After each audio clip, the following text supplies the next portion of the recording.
This is the 217 Recovery Podcast with Corey Winfield. Checking the microphone. It's going good.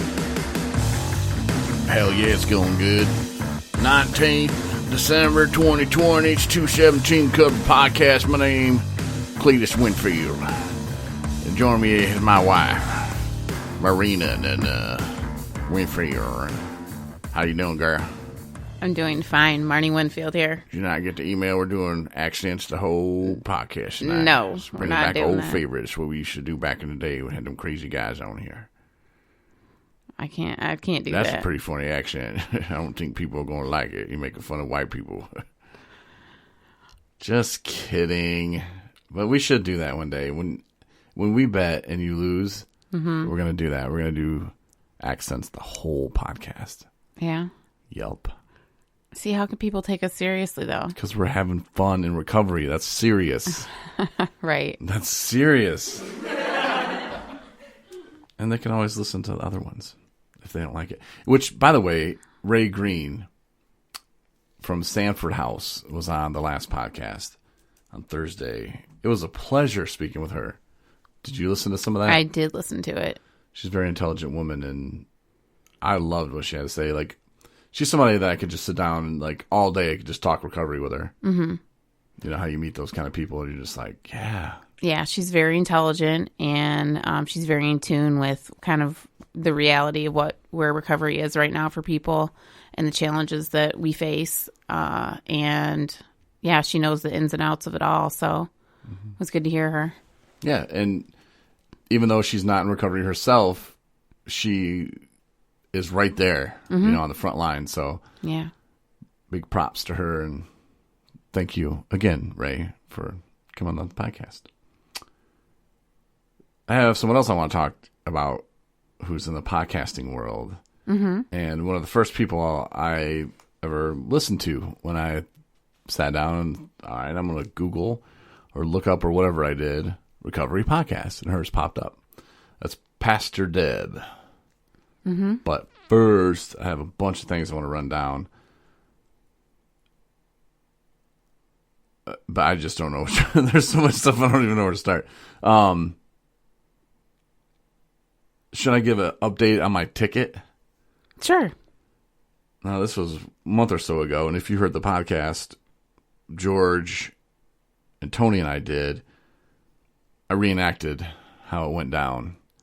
And the speeding ticket that I was given by an officer of the state of Michigan. I explained exactly what happened, and I think maybe they heard that. And the magistrate was like, you know, this Corey Winfield guy, first of all, he's got a billionaire's name, and I believe his story. You know, No, the guy didn't show up is what happened. What? No words were exchanged. The guy didn't show. That's it. But it could have been, you know, it happened the way that I'm thinking it happened. Like they heard the podcast. Don't lie to our listeners. Because I was, George was in, I think, 217 gear. I was in 217 gear. The cop clearly saw the 217 podcast, 217 Recovery Podcast sticker on the back of the car. So he was probably like, I'm going to check this out. And they probably heard me and was like, wow, this guy's awesome. He's got a billionaire name, smooth, sexy voice. I can't believe I wrote that man a ticket. You can go with that. I hope he fights it because I won't be there. Because what I did to that man was wrong, and he was so cool and calm, collected. Never seen anything like it. The man's a legend. So I'm thinking that's how it went down. But yeah, so I didn't get a ticket, so that's pretty cool. I like that. That was fun. That was right before the wedding too. Yeah. So I was like, Jesus, thank you again. Mm-hmm. So you keep doing good things, and other good things happen. Yeah, that I do believe. Yeah. Just how it works. I also... All right, you tell me which one I should get into first. Pastor Deb, I'm going to stay for a little bit. Christmas shopping. Oh, tomorrow we're going to do Christmas movies. We didn't do that already, did we? No. Favorite Christmas movies? No. I mean, I know I did it last year, but things have changed. Right.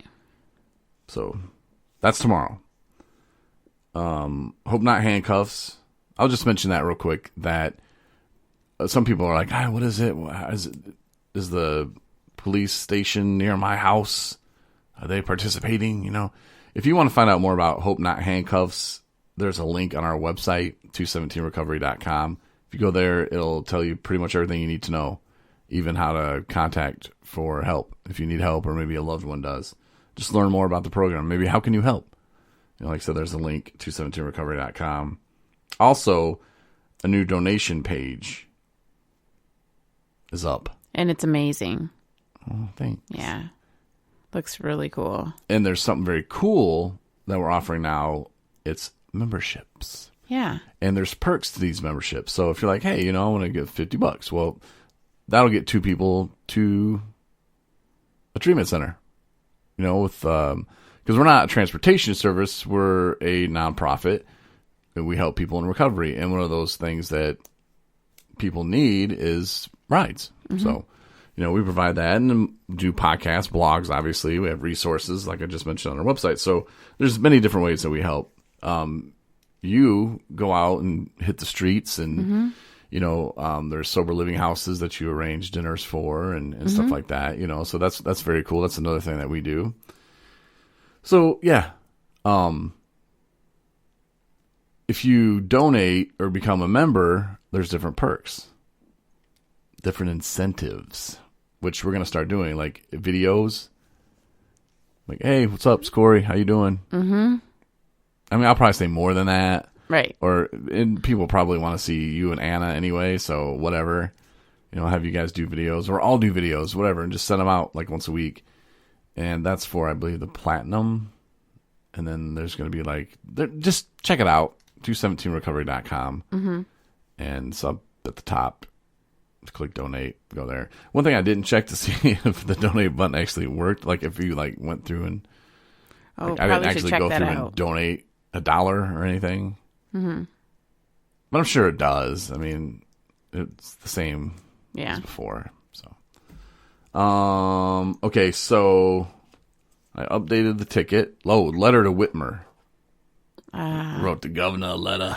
Yes, Corey put out an extremely well-organized and well-thought-out letter to Governor Whitmer regarding the fact that we are an agency that is in need of assistance, government assistance, and grants that are available are being dished out to the most, I don't want to say the ridiculous companies because that's not fair, but you specifically brought the attention of nail salon. 3 different nail salons in Traverse City were given $20,000 for their company. Right, and I'm not saying that those companies didn't deserve help, but it's just like, okay, on December 15th, the state of Michigan had another COVID relief grant for small businesses. That would have been perfect for the nail salon. But instead, they were given money earlier, so now they're not even eligible for this one. I don't know. It just blows my mind how, I don't think it's being handled right. I think what she's doing is great. I think, the governor's like, hey, here's the money, it goes to small businesses. There you go. But once it leaves her hand, poof, it goes to these other agencies who are like, and I'm not saying they're picking their friends, but I'm just saying some of it just doesn't make any sense to me. And I think that there needs to be another, and I don't know how many hands you want in this thing, but something's just not right when we're going, look, how many people have died not from COVID, but because of COVID. Mm-hmm. And people in recovery, you know what I'm talking about. Yeah. If Johnny was going to his meetings every Sunday, now Johnny's not going to his meetings. Now Johnny starts drinking. Now Johnny needs to go to rehab. Johnny doesn't have a way there. Mm-hmm. Sorry, Johnny, call us back when you can find a ride. Yeah. Johnny's dead. Right. Or he never even calls, just from isolating so much, those deaths I think should be added to the COVID numbers. Yeah, they didn't have COVID, but because of COVID, yeah, they went right back into their addiction and they died. Mm-hmm. So, yeah, and, getting people to treatment and helping people in early recovery is something that we do. And, we want to employ recovery coaches too, to drive the people. I think, I know for a fact, I've been on the front lines doing this. It makes an impact. Now, it doesn't mean that the person's never going to use again. It doesn't mean that. And I'm not trying to say that it does.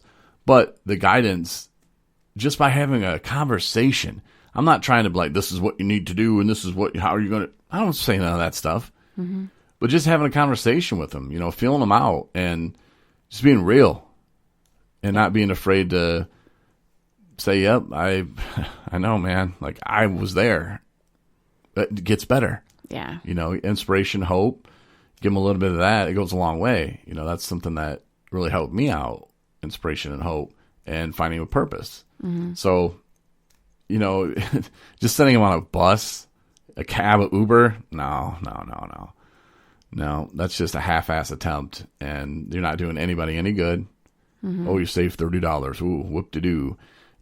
That, again, I don't like to keep bringing up the way my grandpa did it, mm-hmm. but we got to change things. And a little common sense, I think, will go a long way. You got to look at things and go, does that make sense that we do it like that? No. Well, why are we doing it that way then? Well, because that's the way we've always done it. And I want to throw stuff at people when they say that, but maybe it's time to change the way that we do that. Yeah. And so that's kind of what my letter told Governor Whitmer. Well, I mean, I feel like it's kind of a catch-22 a little bit when, like, in my job working for,